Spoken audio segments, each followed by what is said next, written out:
करते हैं। माननीय वित्त मंत्री जी हर बार मेरे सवालों का जवाब देते हुए मुझ पर तंज कसती हैं और कहती हैं कि शायद ये चार्टर्ड अकाउंटेंट नहीं है, इनकी डिग्री असली नहीं है, तमाम तरीके की बातें मेरे बारे में कहती हैं, निजी हमले करती हैं। मैं उनका बहुत सम्मान करता हूं, मेरे मन में उनके प्रति बहुत आदर है, ओहदे में, हैसियत में, उम्र में, अनुभव में बहुत बड़ी है मुझसे। लेकिन आज मैं इस सीए की डिग्री को किनारे करके सरल भाषा में आम आदमी की तरह इस देश के आम आदमी का दर्द आपके सामने रखना चाहता हूं कि कैसे हमारे जन्म होने से लेकर हमारे मरने तक टैक्स पे टैक्स सरकार हमसे वसूलती है। मैं माननीय श्री राघव चड्ढा जी 10 मिनट। शुक्रिया madam. Tax to live, tax to die and tax everything in between. इस जीवन में दो ही चीजें निश्चित हैं। There are only two things that are certain, death यानी कि मृत्यु, और दूसरा है टैक्स। इस जहां से उस जहां तक जहां भी जाओगे, हर मोड़ पर हर जगह मुझे ही पाओगे, यानी कि टैक्स। मैडम, सपना था विश्व गुरु बनने का, बन गए हम टैक्स गुरु।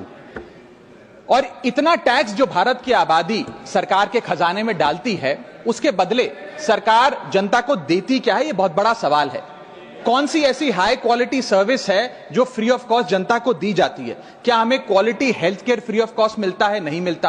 क्या हमें वर्ल्ड क्लास एजुकेशन मिलती है? नहीं मिलती। क्या हमें फ्री वर्ल्ड क्लास ट्रांसपोर्टेशन मिलता है? नहीं मिलता। क्या हाई क्वालिटी रोड्स मिलती हैं? अगर अच्छी हैं तो टोल टैक्स भरना पड़ता है। क्या 24 घंटे 7 दिन बिजली आती है? नहीं आती। तो इतना सारा जो टैक्स सरकार इकट्ठा करती है, उसका करती क्या है?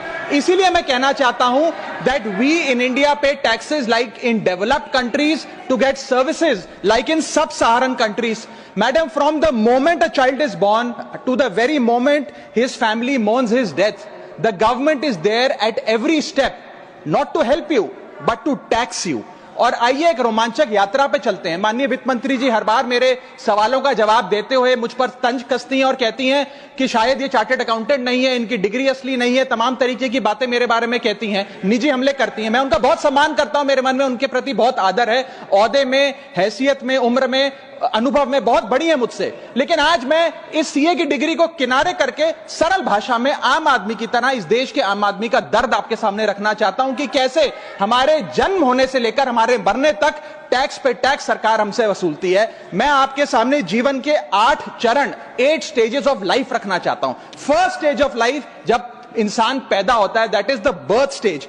बच्चे के पैदा होने से पहले, उसकी आंखें खुलने से पहले जो उसको वैक्सीन लगती है, उस पर 5% जीएसटी लगता है। जिस अस्पताल में बच्चा पैदा होता है, उस हॉस्पिटल के कमरे के चार्जेस पर अगर 5,000 रुपए से ज्यादा का कमरा हो तो 5% जीएसटी लगता है। बेबी केयर के आइटम्स पे 5% जीएसटी लगता है। और अगर उसके माता पिता बच्चे के पैदा होने पर मिठाई बांटे तो मिठाई पर 5% और चॉकलेट पर 18%, 28% जीएसटी लगता है।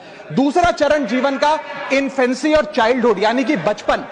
बचपन में बेबी फूड जो खरीदा जाता है उस पर 12 से 18% जीएसटी, डाइपर जो खरीदा जाता है उस पर 12% जीएसटी, बेबी स्ट्रोलर पे 5 से 12% जीएसटी, और जो खिलौने बच्चे को दिए जाते हैं उन खिलौनों पर भी 12% जीएसटी लिया जाता है। जब मुंडन होता है बच्चे का, पहला हेयर कट जिसे कहते हैं, उस हेयर कट की सर्विसेज पर भी 18% जीएसटी, और पहली बर्थडे पार्टी पर जो फोटोग्राफी होती है, फोटो खिंचवाई जाती है, उस फोटोग्राफी सर्विसेज पर भी 18% जीएसटी। यहां तक कि नामकरण की बर्थडे पार्टी जो की जाती है उस पर भी, केटरिंग सर्विसेज से लेकर खान पर 18% जीएसटी सरकार वसूलती है। अब बच्चा स्कूल जाना शुरू करता है तो स्कूल जाने पर यूनिफॉर्म से लेकर जूतों, स्कूल बैग, लंच बॉक्स, सब पर जीएसटी लगता है। 12% जीएसटी नोटबुक पर लगता है, 18% जीएसटी स्टेशनरी आइटम पर लगता है। और उसके बाद अगर कोई एक्स्ट्रा करिकुलर एक्टिविटी बच्चे को करनी हो, कोई म्यूजिक क्लास करनी हो या फिर कोई स्पोर्ट्स कोचिंग की क्लास वो ले ले, उस पर भी 18% जीएसटी देना पड़ता है।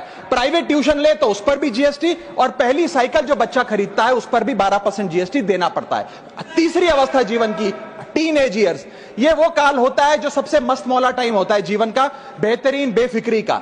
इसमें बच्चा, यंग जवान लड़का लड़की अपना पहला स्मार्टफोन खरीदते हैं। उस स्मार्टफोन पर जीएसटी लगता है, अगर महंगा हो, विदेशी हो तो इंपोर्ट ड्यूटी भी लगती है। फिर वो अपना फोन रिचार्ज कराता है, उस पर जीएसटी लगते हैं। ब्रॉडबैंड इंटरनेट का कनेक्शन लेता है, उस पर जीएसटी लगता है।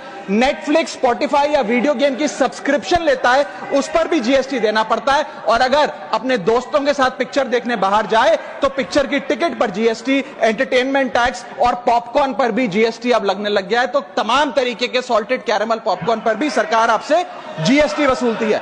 इस बीच जब आप 18 साल के होते हैं और पहली बाइक या पहला स्कूटर खरीदते हैं, उस बाइक और स्कूटर पर आपसे जीएसटी लिया जाता है, व्हीकल इंश्योरेंस पर जीएसटी लिया जाता है, और उसके बाद रजिस्ट्रेशन टैक्स और रोड टैक्स के नाम पर भी पैसा लिया जाता है। जीवन की चौथी अवस्था, fourth stage of life, higher education की। इस हायर एजुकेशन की अवस्था में आप यदि प्राइवेट कॉलेज में पढ़ रहे हैं तो प्राइवेट कॉलेज की ट्यूशन फी पर जीएसटी लगता है। हॉस्टल में रह रहे हैं या पीजी का रेंट भर रहे हैं तो उस पर जीएसटी लगता है। स्टूडेंट लोन की प्रोसेसिंग फी पर जीएसटी लगता है। किताबों से लेकर लैपटॉप तक जीएसटी लगता है। और अगर माता पिता संपन्न हैं और बच्चे को विदेश भेजते हैं पढ़ने के लिए तो फॉरेन रेमिटेंस पर टैक्स कलेक्टेड एट सोर्स सरकार लागू करती है।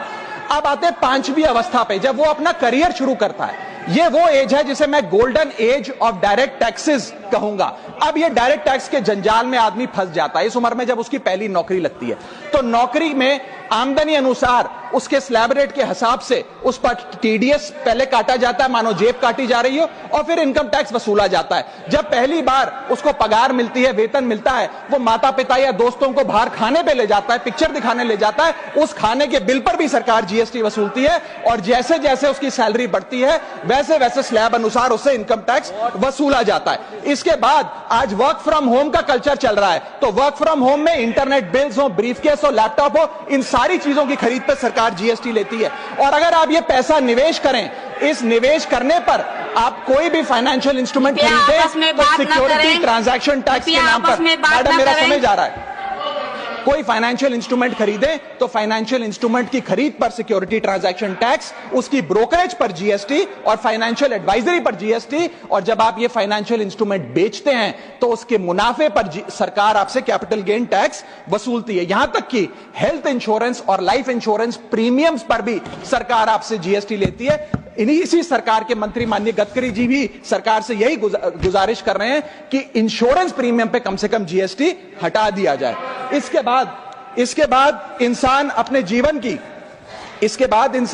जीवन की छठी अवस्था में आता है, यानी कि मिडिल एज। इसमें उसकी आमदनी भी पीक पर होती है और उसका टैक्सेशन भी पीक पर होता है। अप्रेजल होता है, प्रमोशन होता है, बोनस मिलता है, और हाई टैक्स स्लैब के चलते वो अपनी कमाई का एक अधिकांश हिस्सा इनकम टैक्स में सरकार को जमा कराता है।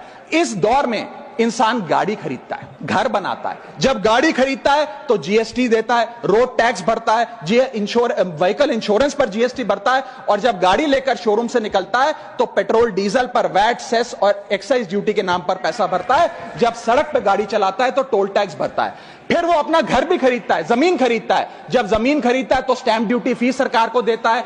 जब कंस्ट्रक्शन मटेरियल खरीदता है घर बनाने के लिए तो कंस्ट्रक्शन मटेरियल पे, चाहे वो सीमेंट हो, मार्बल हो, स्टील हो, उस पर जीएसटी देता है। उसके बाद जब कंस्ट्रक्शन सर्विसेज लेता है किसी बिल्डर से, ठेकेदार से, कॉन्ट्रैक्टर से, तो उस कंस्ट्रक्शन सेवाओं पर भी जीएसटी सरकार आपसे वसूलती है। और जब घर बन जाए तो एनुअल प्रॉपर्टी टैक्स और हाउस टैक्स के नाम पे आपसे पैसा लिया जाता है। और जब आपको पैसे की आवश्यकता पड़े और आप ये घर बेच दें तो कैपिटल गेन्स पर भी सरकार आपसे उस मुनाफे पे टैक्स वसूलती है।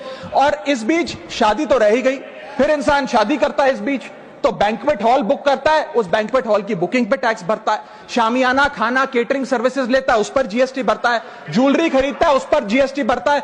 कपड़ा, शेरवानी सिलवाता है, कुर्ता पजामा, सूट पैंट, उस पर जीएसटी भरता है। यहां तक कि वेडिंग इन्विटेशन से लेकर ब्राइडल मेकअप से लेकर हनीमून के ट्रैवल तक हर चीज पर सरकार आपसे जीएसटी वसूलती है। सातवीं अवस्था सरकार जीवन की, वो है रिटायरमेंट। इस फेज में इंसान चाहता है आरामदायक जीवन जिया जाए, जो जीवन में कमाया उस कमाई के सहारे उसकी इंटरेस्ट पर, पेंशन पर जिया जाए। लेकिन इस अवस्था में भी सरकार पेंशन और इंटरेस्ट इनकम पे आपसे टैक्स लेती है। बूढ़ा हो जाता है, दवाई इलाज की जरूरत पड़ती है तो हेल्थ केयर बिल पर, दवाइयों पर आपसे जीएसटी लिया जाता है। लाइफ इंश्योरेंस और हेल्थ इंश्योरेंस प्रीमियम पर तो जीएसटी लेती है। और इस दौर में वो अपनी वसीयत लिखता है, फैमिली विल। उस फैमिली विल पर जो लीगल फीस देता है उस लीगल फीस पर भी उसे जीएसटी देना पड़ता है और स्टैंप ड्यूटी देनी पड़ती है। और आठवीं जीवन की अवस्था, यानी कि जीवन की समाप्ति, जब उसका स्वर्गवास हो जाता है, उसके जीवन का अंत हो जाता है, यहां भी सरकारें उसका साथ नहीं छोड़ती। यहां पर भी सरकारें उस पर टैक्स लगाती हैं। जब कोई इंसान मरता है तो उसके अंतिम संस्कार में देसी घी, चंदनवुड, नारियल, इत्र जैसा सामान इस्तेमाल होता है, उस पर भी जीएसटी लगता है। और जब उसके मरने के उपरांत अखबार में ऑबिचरी की इश्तेहार छपाया जाता है, उस पब्लिकेशन ऑफ ऑबिचरी न्यूज़पेपर पर भी 5% सरकार जीएसटी लेती है। और मरने के बाद जब प्रॉपर्टी उसके बच्चों को या परिवार वालों को दी जाती है, उस म्यूटेशन पर भी सरकार आपसे ड्यूटी सेस लेती है। यह है life cycle of taxation model. लेकिन मैडम, सबसे जरूरी बात यह है कि इतना टैक्स देने के बाद सरकारें हमें देती क्या है? मैं जानता हूं कि टैक्स सरकार के लिए जरूरी है, इस सरकार के लिए नहीं, जितनी सरकारें इस देश में रही सबने टैक्स लगाकर जनता से पैसा लिया। टैक्सेस वास्तव में जरूरी हैं, लेकिन सवाल यह है कि क्या ये टैक्सेस हमारी इकोनॉमी को बढ़ा रहे हैं या हमारी इकोनॉमी को खा रहे हैं? क्या इससे हमारी जिंदगी बेहतर हो रही है या हमारी जिंदगी बदतर हो रही है? इतने टैक्स लगाने की वजह से आज हमारी आमदनी घट रही है, इस वजह से खपत गिर रही है, कंजम्पशन गिर रही है, डिमांड नहीं बढ़ रही है और प्रोडक्शन गिर रही है। इस वजह से पूरा इकोनॉमिक साइकिल जो हमारा इकोनॉमी का चक्का है वो धीमा हो गया है। मैडम, इस देश में, बस समाप्त कर रहा हूं, इस देश में मैं, मेरी पार्टी के टाइम से आप ले लीजिएगा, मेरी पार्टी के टाइम से ले लीजिएगा। मैडम, इस देश में 80 करोड़ जनता 5 किलो फ्री राशन के सहारे जी रही है। आपको जान के अचंभा होगा, इस 80 करोड़ जनता से भी ये सारा जीएसटी लिया जाता है, दिन प्रतिदिन लिया जाता है, जो आज मैंने पढ़ के सुनाया। सिर्फ अमीर नहीं, गरीब से गरीब आदमी भी जीएसटी देता है। और अंत में मैं बस इतना ही कहना चाहूंगा कि क्योंकि इतना टैक्स लगा लगाकर सरकारें जनता का खून चूसती हैं, उस वजह से आज एफएमसीजी की सेल्स घट रही हैं, एफएमसीजी के स्टॉक गिर रहे हैं, कंजम्पशन डाउन हो रही है, नई गाड़ियों की सेल श्रिंक कर रही है, तमाम तरीके की जितनी भी न्यू परचेजेस होती हैं उसमें मंदी देखी जा रही है। सरकार को जीएसटी कम करना चाहिए, कम करेंगे तो जनता की जेब में पैसा आएगा, पैसा आएगा तो मांग बढ़ेगी, खपत बढ़ेगी और इकोनॉमी का चक्का चलेगा। आपका समय समाप्त हुआ। बहुत बहुत शुक्रिया।